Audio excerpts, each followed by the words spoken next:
Putting God first can be difficult. What can we learn from Solomon, who refused to put God first? Everything started well for Solomon. The weight of the crown led him to ask for wisdom, the one thing he needed most. His request was fulfilled, and God also blessed Solomon's reign with wealth, health, and prosperity. In time, however, Solomon's wisdom turned into rationalization. He used his intelligence to rationalize why he broke many of God's established laws. Solomon used forced labor to build the house of the Lord, as that must have seemed more efficient. Solomon married princesses from many other nations so that he could forge peace treaties with his enemies. Solomon built altars to his wives' gods as a way of welcoming them into his kingdom.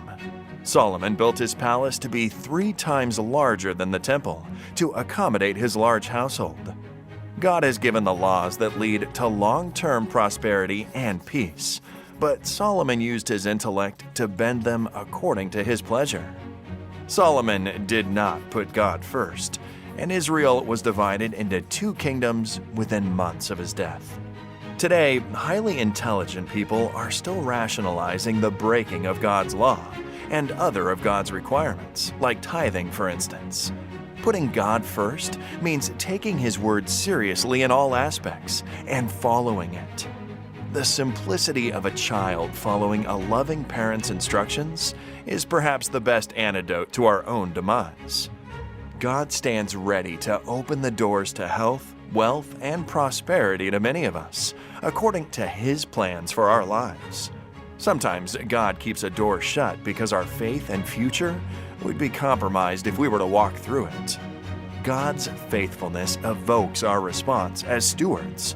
If we are faithful with the small things, God will put us in charge of greater things. Solomon refused to put God first. The consequences were terrible for him and the people around him.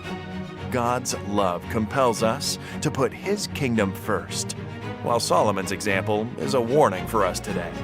As we return our tithe and promise, we are challenged to put God first.